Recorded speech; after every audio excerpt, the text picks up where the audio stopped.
The Florida Podcast Network, the voice of Florida.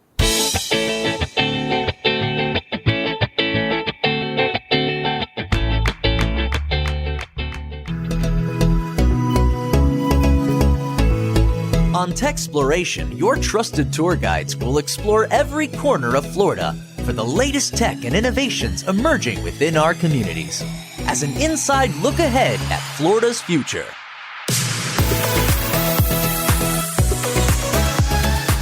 Hey there, this is episode number 26 of TECHxploration on the Florida Podcast Network, where we are discovering the tech and innovation spaces thriving under the Florida sun. My name is Amber, and I'm the lead content producer of the Florida Podcast Network. Today, I'm not really your host. I'm more like your MC. That's because on today's episode, we're giving you another replay.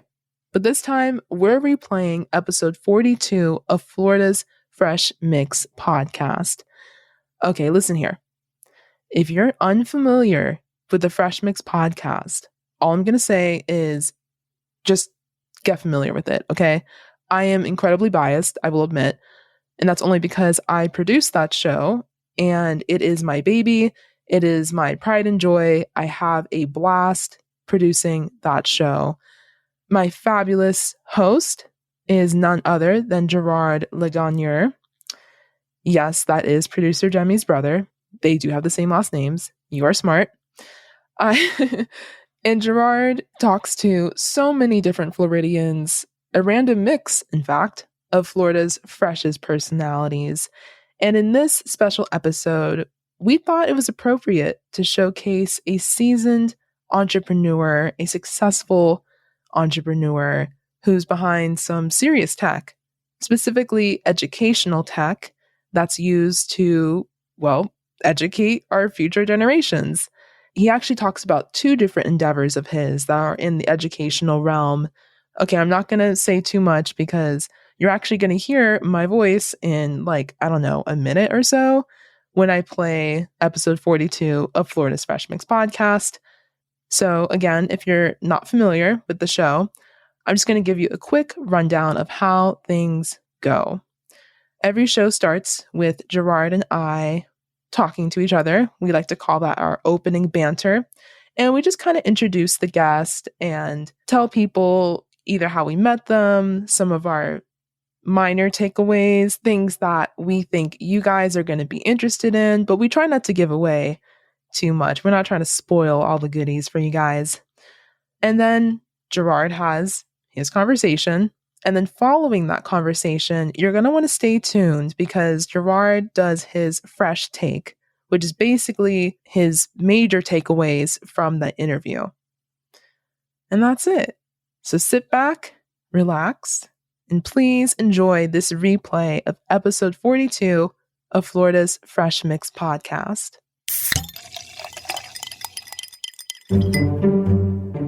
This is Gerard with episode number 42 of Florida's Fresh Mix on the Florida Podcast Network, a random mix of Florida's freshest personalities. Listen in, y'all. What is up, Fresh Mixers? Welcome to Florida's Fresh Mix podcast. My name is Amber Amordigi, and I am the lead content producer of the Florida Podcast Network. Of course, who else would be here with me other than your host, Gerard? Gerard, what's good? Nothing. It's about what's great. That we have a special guest. Who's our guest this week, Amber? Well, you know him way better than I do because he's your bestie. We have your bestie on the show today, Gerard, and shame on you for getting him on the 42nd episode, okay? Well, I wanted to establish some, what would be the podcast version? So, some podcast cred before inviting him on the show. I'm just so happy. This was such a great opportunity. And, you know, he is my bestie, but at the same time, I learned stuff about him that I did not know before because, you know, our friendship is based less on, you know, what he does, you know, during his workday and more on let's just say, quote unquote, other stuff. So, yeah. It's more personal, not so business. And you guys talked a lot of business today. Well, technically, I am his attorney, and I've done legal work for the companies that we're going to be talking about. But I haven't gone as in depth with respect to particularly the background of how these companies came to be as we did in this interview. So my friends are, I'm so blessed. My friends are doing big things, and I learned even more about what Josh is doing. And so, I just love that kid, man. Like, anyway, I'm not gonna gush too much. Tell them about Josh. Who is Josh? Because I'm gonna brag too much if I do it. All right, people. We have on the show today Josh Powe. He is the co-founder and executive chairman of LinkIt, which is a platform that collects and uses students' data to enhance academic achievement. He's also the founder of Powe, which is a company that produces digitally interactive children's books. Super, super cool. You guys dove into both of those companies and his experience in the world of education. Now, this might be the first guest who is not a Floridian right now, but he was like 20, 15 years ago. And he started LinkIt due to Florida's, let's just say, less than impressive public school system. And I can say that because I was in the public school system for like 8 or 9 years. I'm sensing some angst, some PTSD, Amber. Just a little. Listeners, if you are around my age, which is like somewhere in the mid-20s, I guess, you might be familiar with a little standardized test called the FCAT. Dun, dun, dun. The FCAT plays prominently in this interview, and it's something I am completely unfamiliar with. So, and Amber is clearly very familiar with. Much triggered. To her chagrin. Yes, I'm triggered. But it's super fascinating, just to hear his perspective on the FCAT. And there's no longer FCATs, just for listeners out there who might be thinking like, is that even a thing anymore? It's not, but there's an equivalent, and you guys get into all of those things. It's really fascinating, and just the services that both of his companies provide for students, teachers, parents, school districts all across the country, all over the world. Good stuff. Really good stuff. Yeah, I mean, and aside from him being my close friend, also we're talking about two topics that are near and dear to my heart. One is entrepreneurialism and taking a concept into reality, and also the kids. Because you know what? When Josh wakes up in the morning, everything he does, whether it's LinkIt or Powe, is for the kids. It's for the kids. Yes, Gerard, it's all about the kids. And speaking of the kids, Gerard, tell the people about this special organization that you're involved with that has to do with helping the kids. Oh, thank you so much, Amber, for that segue. As our devoted Fresh Mixers already know, for the past 3 years, I've proudly served on the board of directors of Guitars Over Guns. GoGo is an incredibly impactful nonprofit organization that offers students from disadvantaged communities in Miami, Chicago, and Los Angeles a powerful combination of music education and strong mentoring relationships with professional musicians to help them overcome hardship, find their voice, and reach their potential as tomorrow's leaders. Please head to the show notes for more information, and most importantly, to donate. Don't make me beg, but I'm happy to beg. It's for the kids. Do the right thing. Donate your money to this great organization. Like Gerard said, you can find the link in the show notes. It's always there. There you go. So without delay, let's talk about what's best for the kids and head into this episode. All right. This is Josh Powe, the co-founder of LinkIt and the founder of Powe, sitting down with his bestie, Gerard. My dog.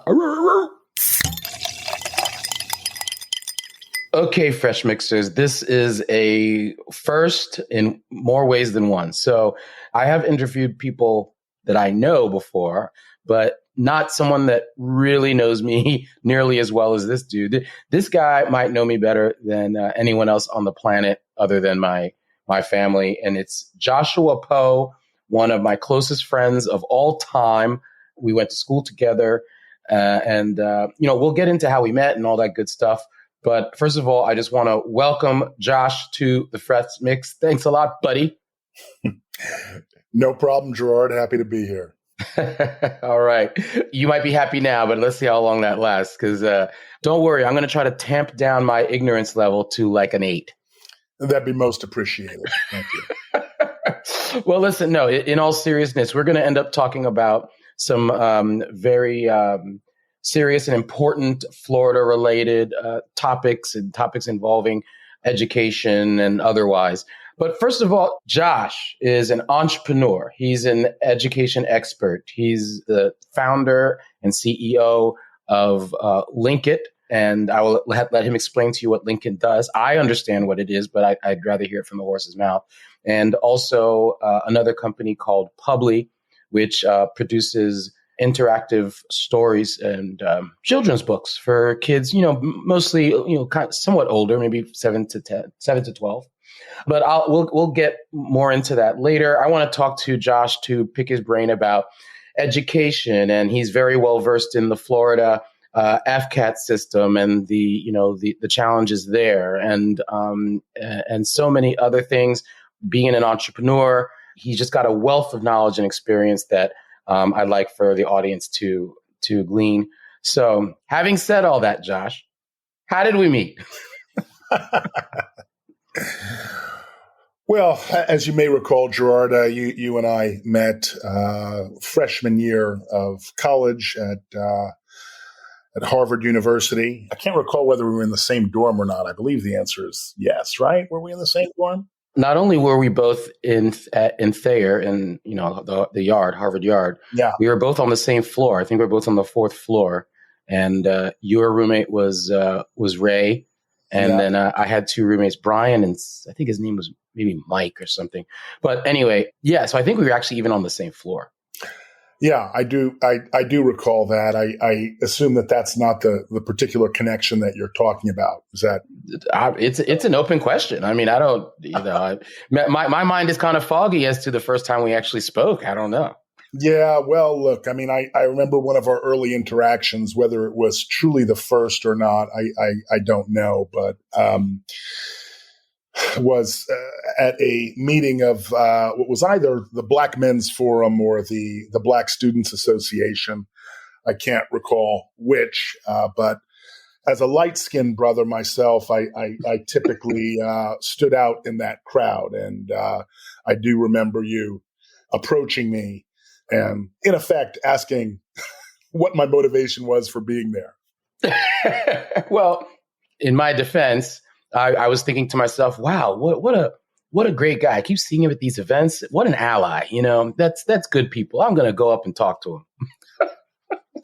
Yeah, that's right. And talk to me you did. And I think your opening salvo was something like, what is your deal? Are you just a white guy that's down for the cause, or what's up with this? And how concerned should I be that you're a spy? I don't know, something along those lines. I'm paraphrasing. Well, I it's funny because I vividly remember my exact words were, "Listen, man, no offense, but are you black, man?" Right. And you laughed, and not in a very amused way. But yeah, so we weren't immediate fast friends. Basically, all the brothers and sisters at Harvard knew each other to some degree, and we obviously knew each other. But I think that our friendship really started to be more solidified, like junior and senior year, and then afterwards you moved to Florida. So this is the Florida Fresh Mix. So I would like to have our audience understand, because, your Florida connection, how long you were here, but the Florida connections go even further than you just living here for a number of years. It also kind of inspired, it's the origin of LinkedIn, et cetera. So we'll get into all that, but tell us how long you lived in Florida. How did you end up here in the first place? Yeah. So I moved to Florida from New York in around about 2002. And I was living in South Beach, not far from you. And certainly we had quite a number of interactions at that time. But the total time I was in Florida was really from about 2002 to 2008 or so. And at the time, I was working for a publishing company that was founded by my parents. And it was sort of one of the first sort of fully Black-owned publishing companies that was serving K-12 school systems and building out customized programs in reading and math to meet the state standards. And we were doing, as a company, a lot of work in Florida at the time. So it was my role to interface with the school systems, not only to sort of act as an ambassador for the company's products, but also to be very involved in training teachers and administrators in terms of how to use the various programs, how to think about the data that was being collected from those programs, and ultimately how to maximize student achievement as it pertained to kind of progress in those curriculum solutions that the company was creating and bringing to market. I actually never knew the answer to that question, which is what brought you to, why did you come to Florida in the first place? I wasn't cocky enough to think it had anything to do with me. I guess. I was going to say, it wasn't just to hang out with you, Gerard. I know that may be hard to believe. So it sounds to me like you would have taken this on and come to Florida regardless of whether I've been here or not. So it's a little humbling to hear that, but all right, that's fine. It adds more legitimacy to your Florida connection for the podcast. So that's great. Yeah, that's right. I mean, Florida was certainly one of the states that the company was most actively involved in working with. There were a number of large school districts, including Miami-Dade and Hillsborough County in particular, where the company had active contracts and was collaborating with the schools to essentially create these customized curriculum solutions. Now, tell me, what did you see as kind of the challenges in the Florida educational system, and how does LinkIt solve those types of challenges? And tell us about LinkIt in general, and then we can get more specific into challenges in Florida. Sure. So LinkIt is a data analytics and assessment platform, and a company that I feel very fortunate to play the role of co-founder and also now executive chairman of the company.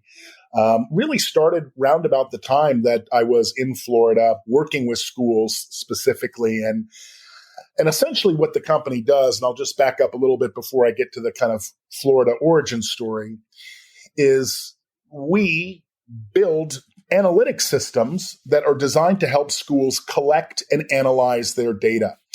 And by data, I mean things like student assessment scores, grades, attendance records, student behavioral records, and ultimately tying that back to sort of their teachers and their schools as a whole. And what we're trying to do as a company is to make data more accessible to the various stakeholders and improve student achievement, based on the idea that the more educators know about where students are in their learning journey, the more that journey can be customized to reflect a more student-centric approach. So really what we're trying to do is to help partner with schools so they can get away from a kind of one-size-fits-all model of education, to really allow them to shape and customize the learning journey to meet the needs of individuals. And it sounds to me it's more of a holistic throughout the year approach, as opposed to, focusing on teaching to one test during the year, which, creates its own set of challenges. Am I getting that right? Yeah, I think that's a good way to put it. So one of the problems that sort of initially was a catalyst towards me building what ultimately became LinkIt was really something that I saw working with schools at the time every day, this sort of disconnect when it came to what do students kind of understand, what are they being held accountable for during the school year through their various textbooks and the curriculum itself, versus what ultimately was assessed at the end of the year. At that time, the assessment was called the FCAT in Florida, and it was notoriously difficult. So you had a situation where high-performing students that might be the equivalent of B+ or A- or even A students were really struggling when it came to performing well and passing the FCAT at the end of the year. So I had to attend a lot of meetings, whether it was community meetings or Board of Ed meetings, where parents, quite understandably, were looking for explanations and trying to seek a deeper understanding of what led to this situation. How could their child or their children that were performing well throughout the year all of a sudden get to the end of the year and not be able to even perform at the most basic levels of proficiency on the FCAT? Where ultimately had the system failed? And that was the question that I think I was trying to answer. I certainly wasn't alone in trying to answer it or help schools answer it at the time. But the genesis of LinkIt was really that, which is essentially, how do you create an early warning system so that students can get multiple exposures to the kind of assessments and the rigor, the challenge that was really truly on grade level that reflects what they're ultimately going to be held accountable for at the end of the year. And that effort or that challenge was really sort of the genesis of what became LinkIt, essentially a technology platform that would allow teachers to collect data throughout the year on a weekly or monthly basis if they wanted to, based on assessments that were truly challenging and rigorous for students, so that there was no sort of false sense of security. And ultimately, that system that we created has now spread to hundreds of school districts across the United States, certainly well outside of Florida, even as far away as Australia and Guam. Wow. Okay. So now I'm going to have to admit something. I know very little about the FCAT. I've never taken it. As you know, my producer Amber was mentioning to me that even the mere mention of FCAT brought back so many bad memories. She's got like PTSD about taking the FCAT back in the day, which, you know, she's a lot younger than us. So back in the day isn't as far back in the day. To be honest, I mean, I had to explain to her that I never took the FCAT. I know it's a standardized test. I assume I don't know what the purpose of it is. I assume it's something kind of like the SAT, but I never had to take it because I've only been in public school for 1 week of my entire life, which is a whole whole different story. But I've been in private school. I never had to take the FCAT. So first of all, does it still exist, and what's the purpose of it? Well, I guess the answer is yes and no as far as does it still exist. It's no longer called the FCAT, but Florida, like many states, still does have what is called a summative assessment. And a summative assessment is something that is typically mandatory in public school settings. And it's the primary way that various stakeholders, let's say, come to understand whether the curriculum is working ultimately throughout the state, and whether students, their teachers, and the schools that those students and teachers are enrolled in or work for are ultimately achieving the requisite level of progress throughout the year. So in other words, are students really getting a year's worth of learning gains for a year spent in the school's educational environment? And the summative assessment, whether it's the FCAT or under any other name, is really the primary instrument that is designed, at least in theory, to give a measure of that sort of degree to which schools are performing at the level that they need to be performing at, as sort of agreed to by and adopted by state legislatures and so on.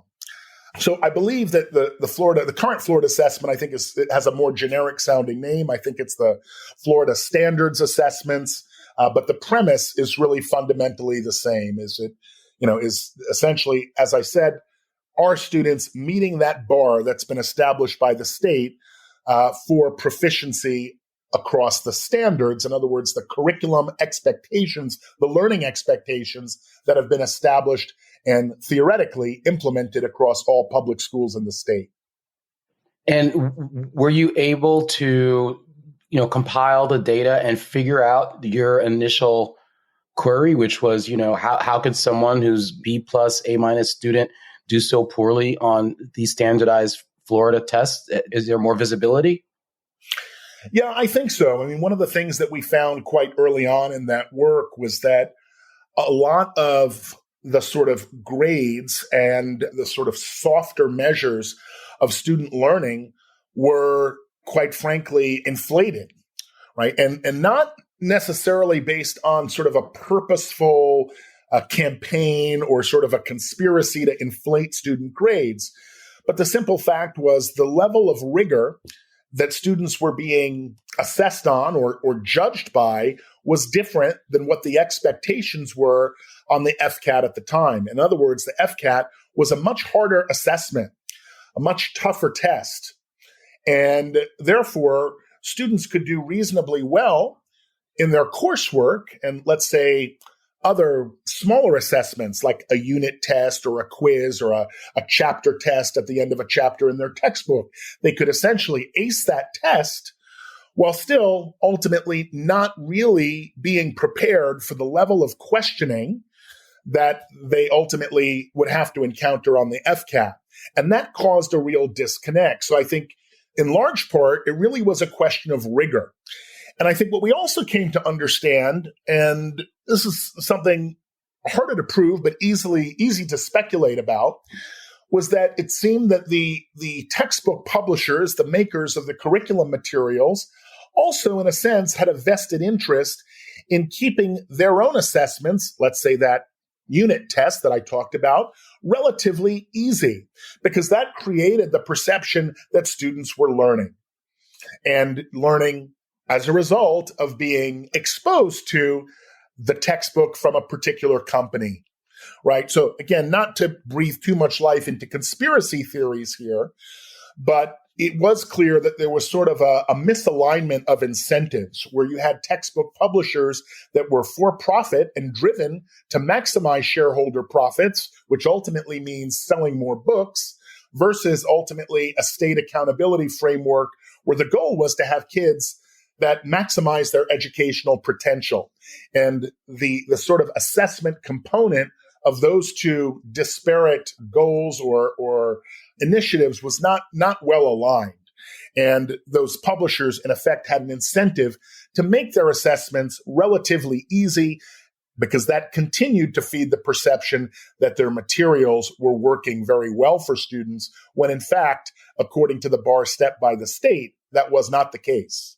Is your job to merely provide data or also to provide solutions? Like if I were to ask a stupid question, it seems to me that if the grades that kids are getting in school are misaligned with their scoring on the FCAT, someone like me who knows nothing about education would just say, well, you either got to make the FCAT easier or the school curriculum more rigorous. And, I think that's just like a super simplistic, and I wouldn't even call it a solution, but maybe an approach. But does LinkIt play a role doing anything solutions-based as opposed to providing the data?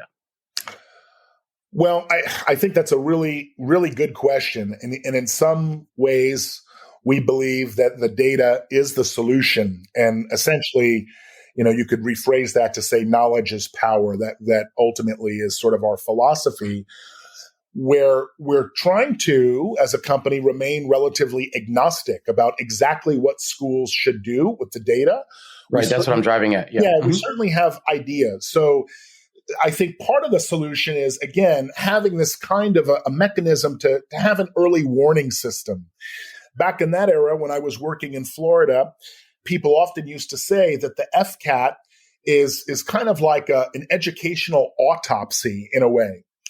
And what they meant by that, despite the sort of gross metaphor, is that by the time you got that data, which typically took several months to process, that data was no longer useful to educators because those kids that the data pertained to had either already been held back or were essentially socially promoted, and in any case were no longer in those teachers' classes, right? So the data got stale really quickly. It was no longer actionable at the individual student level without sort of a lot of heavy lifting and work. And ultimately, that wasn't the purpose of the assessment.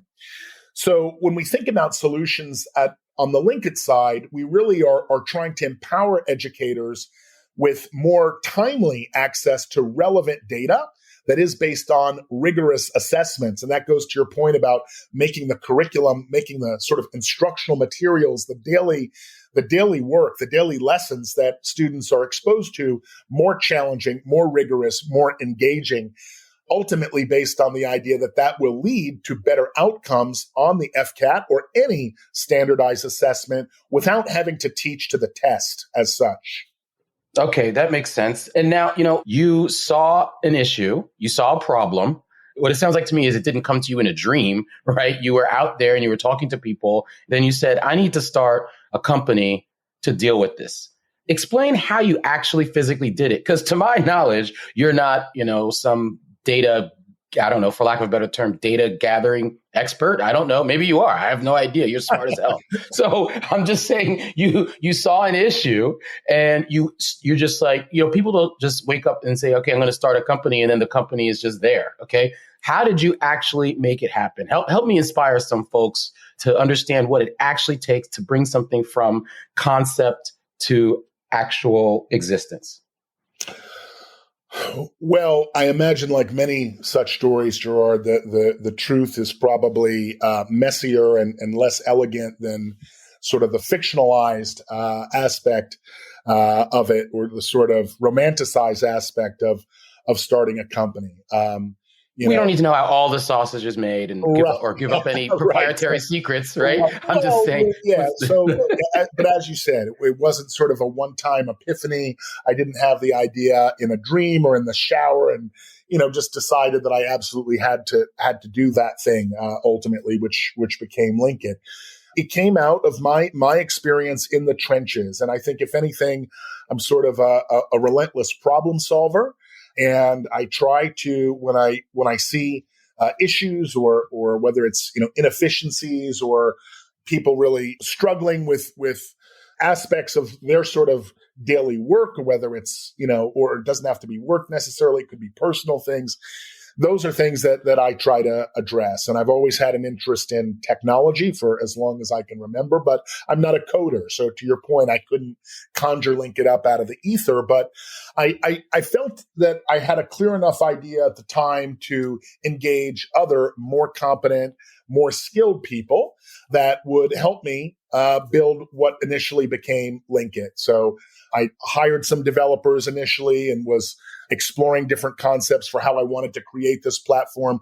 Ultimately, I partnered with a developer that was a little further along the way with what he was doing, was able to collaborate with him and grow the technology platform, expand its feature set, really create something that was a very robust and enterprise-grade platform for schools to use. And that evolved over time. So I certainly also came to the understanding that unlike, let's say, I don't know, writing a book, for example, where you essentially have that kernel of an idea, you commit pen to paper or, type it, of course, on computer these days, but you essentially start, you go through your chapters, you finish the book, and it's done.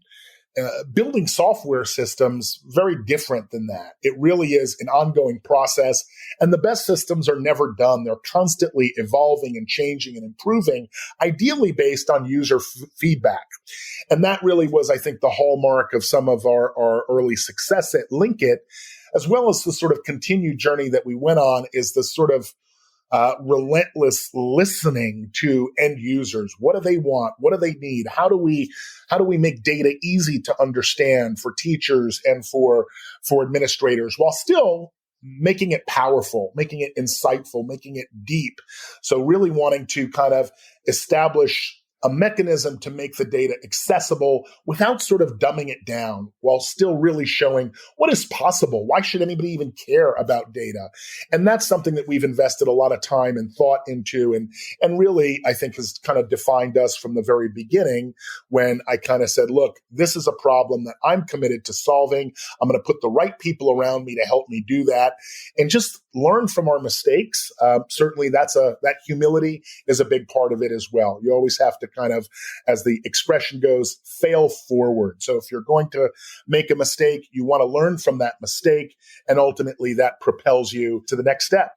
And what I'm hearing from you is, kind of highlights something that I say all the time, which is, know what you know and know what you don't know. And you just mentioned humility, which is right along those lines. So you have to build the right team.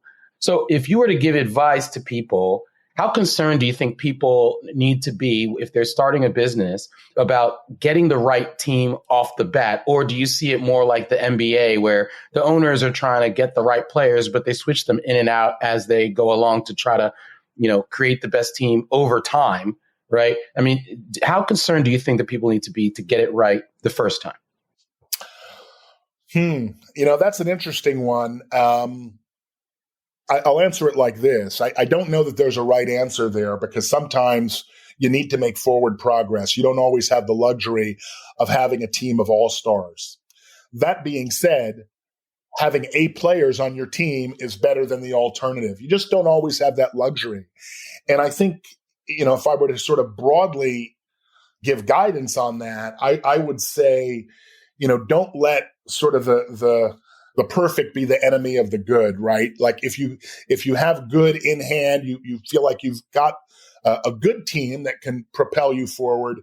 That may be good enough. You don't have to be blocked by the fact that there are imperfections or that you don't have every single role filled that you feel like you need to be successful. That typically comes over time.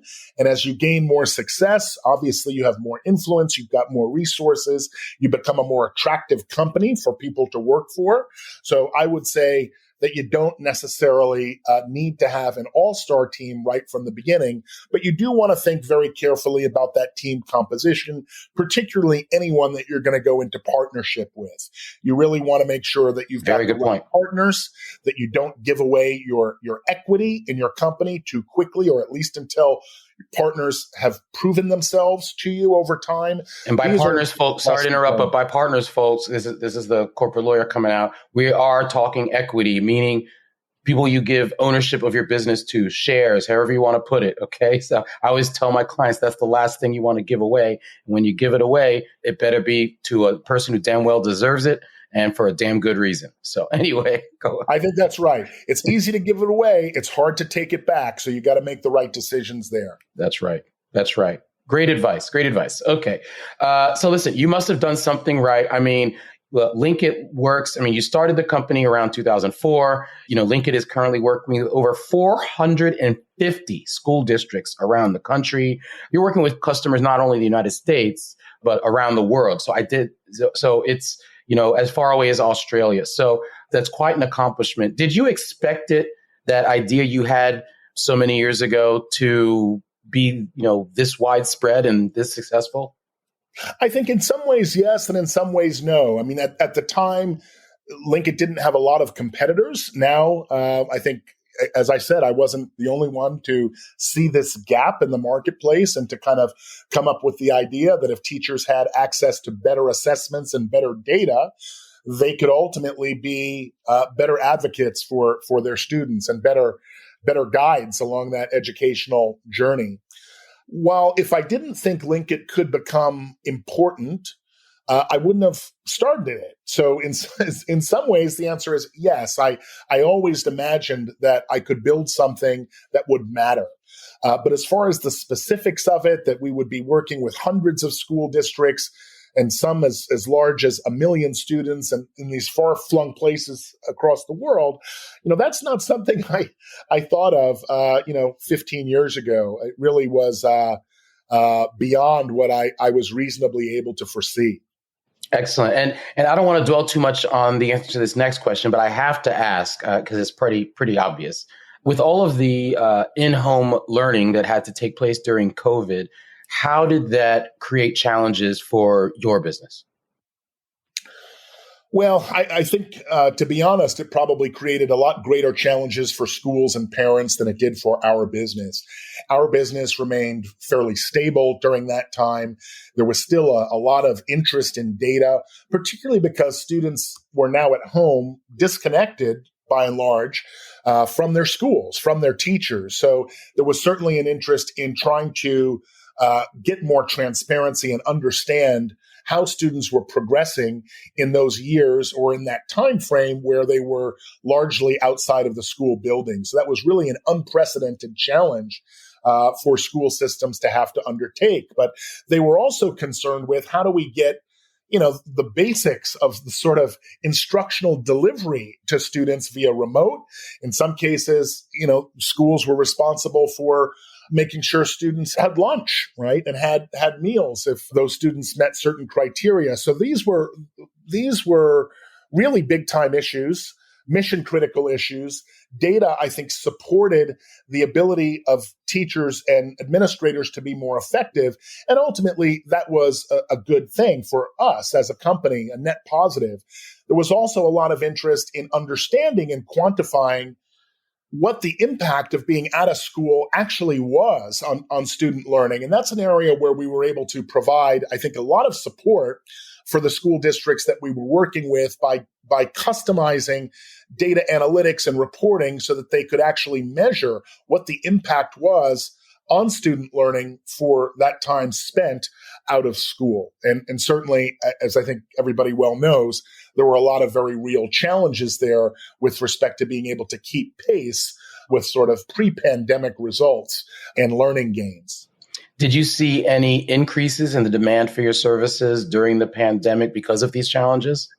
I wouldn't say that. I don't think that we were, specifically a beneficiary of the pandemic, like maybe Zoom, the sort of or Amazon software, or Amazon. That's just not kind of what we do. So I think that it wasn't that we specifically benefited from it. I think we were happy to play a supporting role to the school districts that we were working with as they sort of tried to navigate what data sets were most important, how were they going to be accountable to their students and other stakeholders, how were they going to report to their boards of education, their communities with respect to what was actually going on, with respect to kind of so-called learning loss as a result of the pandemic. And I think we wouldn't necessarily perceive it as loss, but certainly a slower pace of progress when compared with historical norms, and particularly in certain grade levels and subject areas. All right, excellent. So I've been very eager to ask you the next question because, as interesting as I find LinkIt to be, I really, really love Publi. First of all, Publi's a lot simpler for me to understand as a layman, but I just love the concept. Tell the people what Publi is and why you started that. It came from an observation that I had and that others shared, which was the experience of digesting and engaging with children's books online was kind of boring. That most of the sort of digital delivery around what would typically be called picture books or heavily illustrated books for young children kind of ended up looking like a PDF. And the company that I was working with at the time of the sort of origins of Publi had a series of books that it wanted to take from print to digital. And the question was how to do that without losing some of the joy that was sort of inherent, the fun factor that was intrinsic to those books. And we ultimately decided that it made sense to start to build a set of tools, not just do a one-time project, but ultimately to create an ongoing mechanism to convert print-based books to more interactive, more engaging, in some cases, animated books that would preserve that joy, that would have the feeling of a classic children's book, but with enhanced features. Things like drag and drop and hotspots and voiceover, and you can touch on different areas or characters to sort of make the books come to life. So that really was the genesis and origin of Publi. As I said, kind of a different use case, but a similar concept in that there was sort of this perception of a problem that the current or existing systems or tools or processes wasn't really working well to meet ultimately the end goal, which was to inspire wonder in young children. And essentially that became the catalyst that launched the solution that became Publi and now at publi.com, which is sort of a marketplace of resources produced using the Publi tools. Now, having gone to the website and actually, participated in one of these books, I just really love the interactive nature of it. So correct me if I'm wrong, but all this interaction takes place, you have to have a computer or a tablet, right? Well, for now, but we are actually, there is a project in place to launch an app that would ultimately allow publis to be delivered via a phone. So not for long. Now, this is specifically not a political podcast, but as someone who's, well-versed, obviously, in education and who has developed, these children's stories here in Florida, we have a movement towards not telling certain stories in schools. And, when I think of Publi, I think of it as a potential outlet to have certain stories told that some would think they're not controversial at all, but certain stories that either they've become illegal to tell in classrooms, or the law is so vague that teachers are reticent to teach them in classrooms. Without getting to the specifics of certain politicians and the law itself, how do you feel about Publi possibly being a conduit for sharing certain stories that might otherwise not be shared? And do you think the government should kind of just let teachers decide?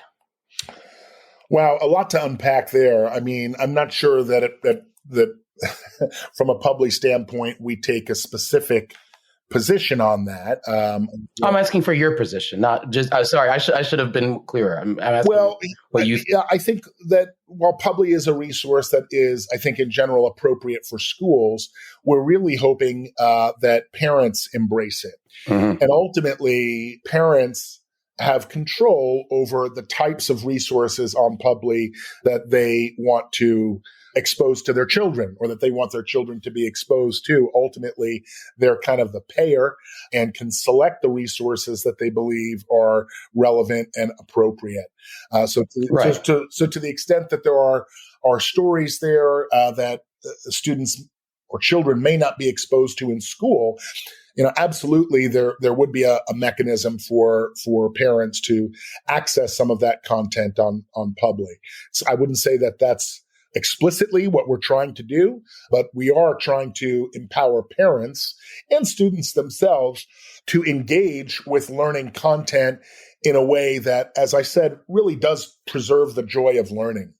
And whatever flows from that is sort of like, we believe that's okay, that sort of inspiration and wonder is really what we're sort of putting paramount and holding in the sort of highest esteem. Right. Well, my point was, perhaps it was inelegant the way I was trying to get to it, because I was trying to follow my own guidelines. But I just feel like there's flexibility there. I look at it kind of, you order HBO for the household, you can put on parental controls and things like that. But there's enough of a spectrum that you can decide what you want to offer, or what you specifically don't want to offer to your kids for them to view and participate in. So yeah, and I think that's a totally reasonable analogy. Right. So you're sort of bypassing this sort of all or nothing scenario, but you do have access to Publi as a subscription service. And ultimately, as a parent or as a teacher, you are acting as the curator, right? You are defining what it is that you want your students or your child or children to be exposed to on the Publi platform. And I think that's a reasonable approach that allows for the appropriate level of self-determination. Okay, great.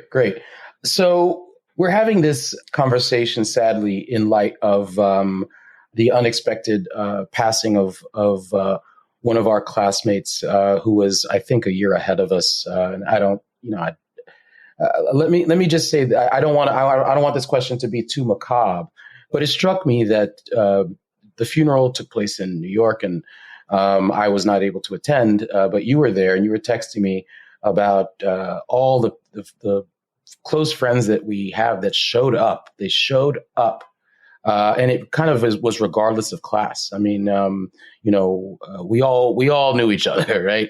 And when you were rattling off names of people that were there, I was very heartened to know that because you and I obviously share so many of the same friends because of college, but also, it's just so interesting how many people we know that are in the upper echelons of all areas of industry, whether it be politics or media or tech or entertainment. I mean, all kinds of things. So I'm bringing up a sad moment to get to a broader question, which is, in moments like that, or are there other moments where, to us, going to Harvard was just college? And I'm asking you this because I haven't had a guest that I can ask this question to before. Okay. So going to Harvard to us was just we went to college. That's where we went to college. But are there ever moments like that or other times where it really strikes you that people that we see on TV on an almost damn near daily basis, these are just our friends, and what it meant to go to that school? Does it ever hit you? It does, and obviously, I hope you're laughing with me and not I'm at just me. thinking about it because it absolutely does. And while there's no sort of counter narrative because we don't know what would have happened had we gone to another school, I always feel, I think, both a sense of pride and humility when we see some of the success and notoriety that our classmates or near classmates have achieved. It's quite humbling at times, and certainly rarefied air when we think of the humble beginnings in many cases. Yeah, I think that's right, and I think that those humble beginnings are told amongst each other, and when the background. I mean, so many of our friends, are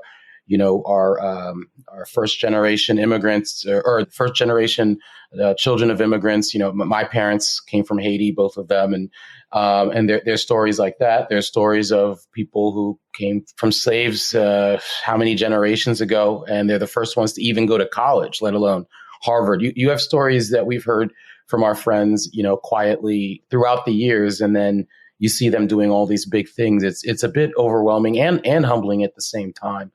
So, yeah, I get it. I just wanted to get your thoughts on that. Well, yeah, and I think it's a great question, and it's something I probably don't explicitly think about it a lot, but as you're intimating, there are many of those moments on probably a weekly or at least a monthly basis where, you can't help but take a step back and be a little bit in awe of what people accomplished. And many times not financially necessarily, but, positions of great power and influence across, any industry, whether it's media or academics or government, certainly, finance and entrepreneurship as well.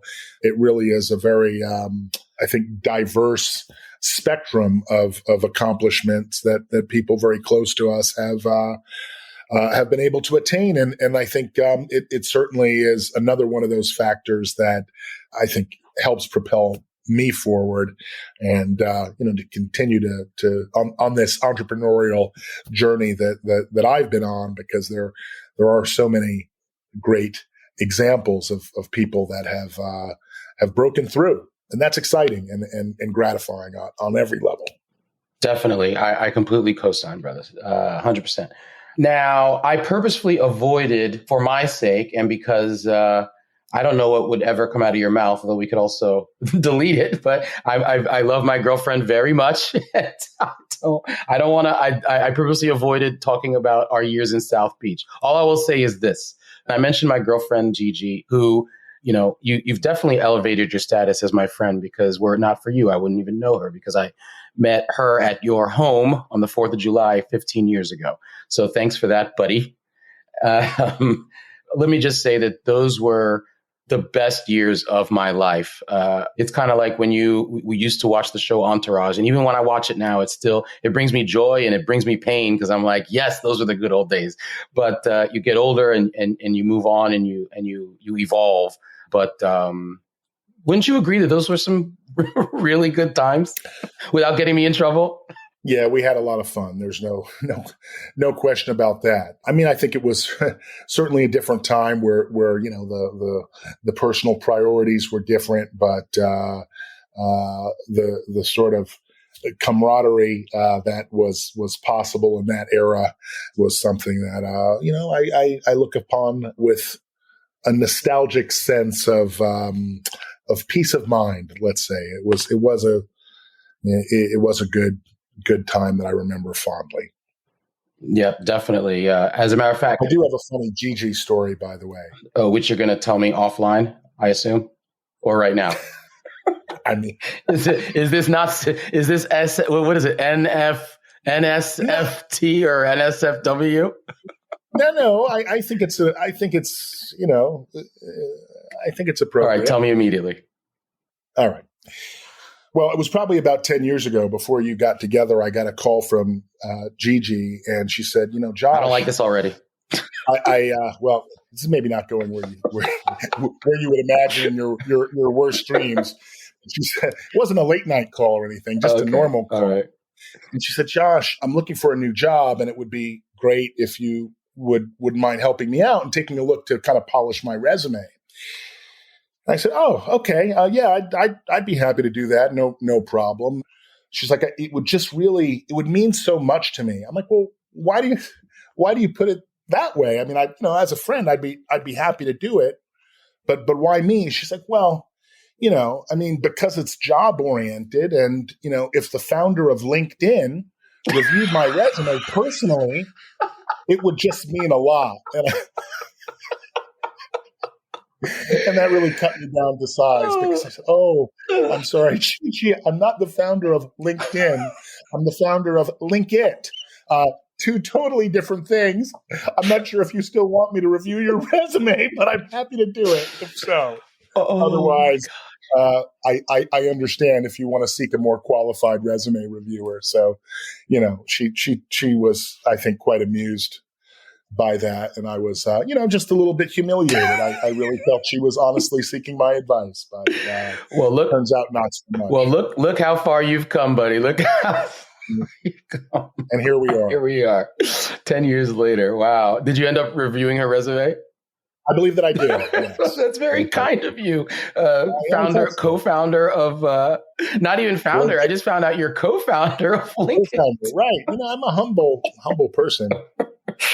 That is true. Oh my God. Okay. All right. So, that was well worth it. All right. So listen, man, one last question for you. Is there, and I'm going to ask this at my own risk because you're the right person to ask. Is there anything that my listeners should know about me that they would otherwise not know?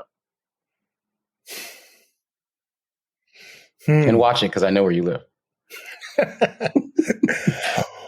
Oh, let me see. Wow. And also remember, I've got a lot in my vault. You don't want to. Yeah. I think I think I'm going to tread very carefully here and say that listeners of this fine podcast, as you probably already know, this is actually something that they probably do know about you, that you are always going to call it like you see it, type of person that kind of wears your heart on your sleeve. And I think from a listening standpoint, I mention that because I really don't have a more trusted and reliable friend than I have in you. And then, not to be corny, but I feel like your listeners undoubtedly benefit from your thoughtfulness and candor and unwillingness to sugarcoat things. You're well positioned for this role and sort of bringing issues and interesting stories to light. Gerard, I'm sure your audience is already aware of that, so I don't think I'm saying anything new there.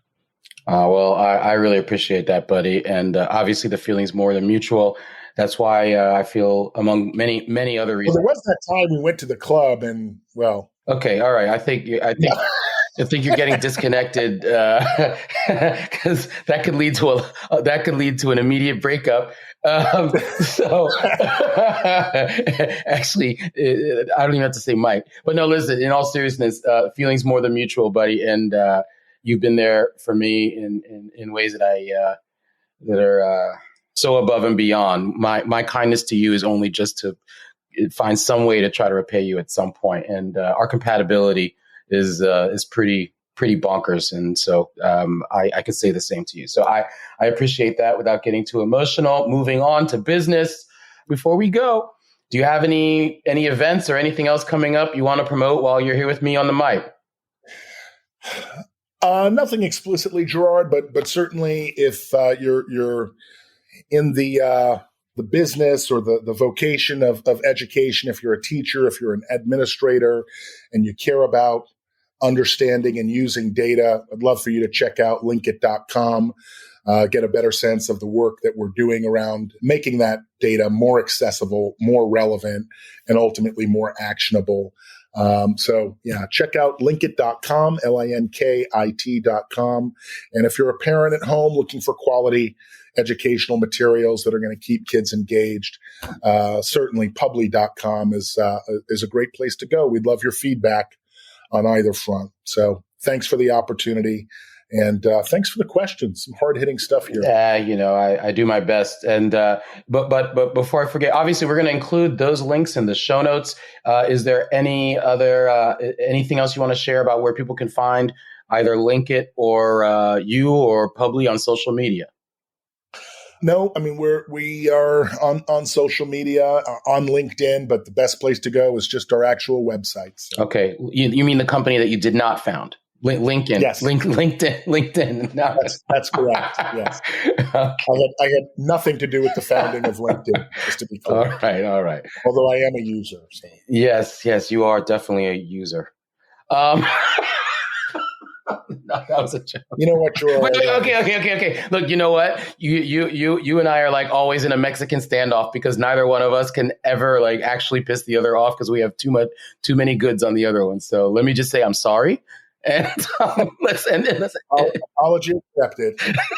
All right, man. Thanks. Look, I really appreciate it. I was looking forward to it, but it was even more fun than I imagined. So I thank you very much, and I look forward to us actually getting to physically hang out together soon. I probably need to take another trip up there soon, or get your ass down here, man. Let's hang out. We can't do it like the old days, but Yeah, I'll make it happen. I'll bring my cane. And on that note, I can't top that. So, all right, thanks a lot, man. I appreciate you. All right, take care.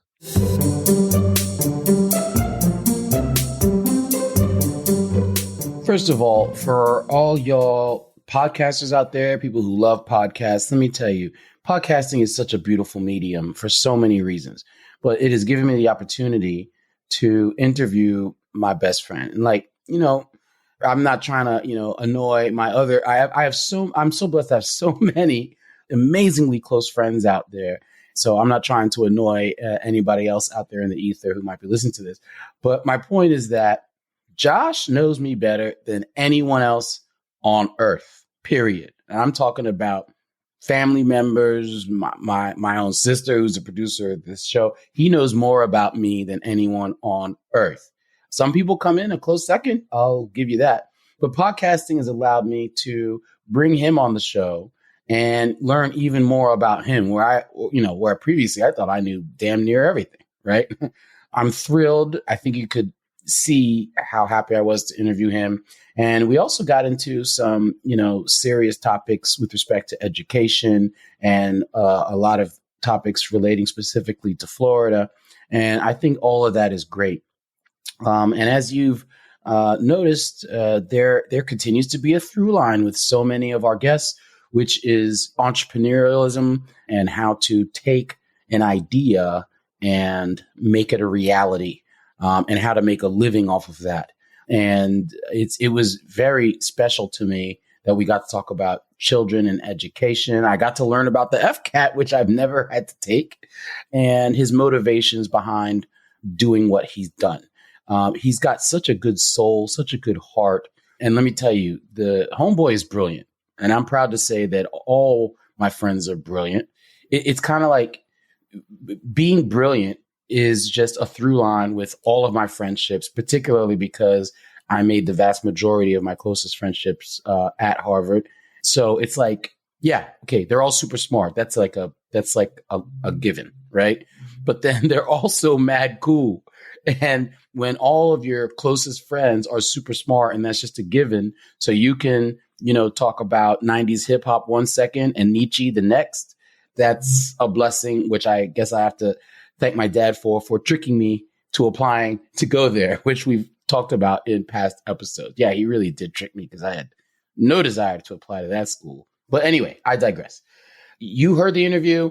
You can take from it inspiration with respect to, how to help society, how to help children, how to take an idea that you have and turn it into a way for you to make a living. Okay. So I could talk about that during my fresh take, but I'd rather talk about something that's specific to having Josh particularly as my guest, which is, like I said, my dad tricked me into going to Harvard, and it wasn't until much later that I saw the wisdom in that decision. It's so mind-blowing to go to a school, and in your mind, you're just going to college, right? But it really was enlightening, fulfilling, challenging, inspiring to just meet other students day to day that are consistently super, super smart. And you're surrounded by this. And I think it's also the first time. I mean, I went to, some of the most prominent private schools in Florida. So I was always around smart kids. But now you're completely immersed. The intelligence is just top notch. And it's like a nice warm bath, right? And it also gave me the opportunity to, for the first time in my life, I can say that I met some kids there that I would say that are actual geniuses. Like, this person might change the world or invent something. Now, it was my experience that some of them, the geniuses, like genius levels, they were mad awkward. Okay. They were really, really socially awkward, but they were like next level. Okay. Whereas, I loved having friends that were super smart, like take Josh and me. I mean, there's certain things that clearly he's even smarter than me on. And there's certain things that I think I'm more well-versed in than him. But at the end of the day, there's such a high level of intelligence with all my friends. And these are the same people that I can go out and party with. These are the same people that I can pour out my heart emotionally to. These are the same people that I see on TV doing big things or I'm reading about it in the news or on social media that are just doing things in all areas of society, as we mentioned, whether it be politics, entertainment, medicine. I mean, anything you want to think of. I don't really end up thinking about that a lot.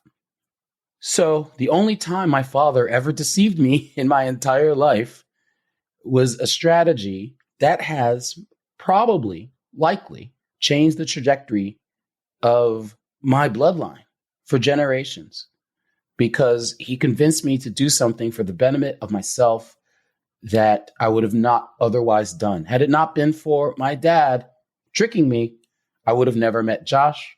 I would have never met my other best friends who I could rattle off super easily. And that's something to appreciate and thank the stars for. And also to thank my dad for. And thank you to my mom for marrying that dude. But we know who at the end of the day chased whom, right? Right, mommy? Okay. And I'll just close with this. And, maybe just something a little nugget for you to think about. What is true friendship? I think sometimes people try to define love and people have different definitions of love, etc. But I've always found the definition of friendship to be pretty simple. I've always said the same thing. A true friend is someone who's willing to do for you what you're willing to do for them. For me, it's that simple. That might be to sit and listen to you. That might be to help you if you're in a tough financial situation. That could be honesty. It could be anything. But that's a true friend. And Josh Powe, is a true friend. And every day, I try to be a better friend to him because he's been there for me in more ways than anybody knows. And he's not the only one. And for that, I am extremely, extremely blessed. Thank you for listening. Please tune in to the next episode of the Fresh Mix podcast. I'm so glad you tuned in this week. There is more to come. All right.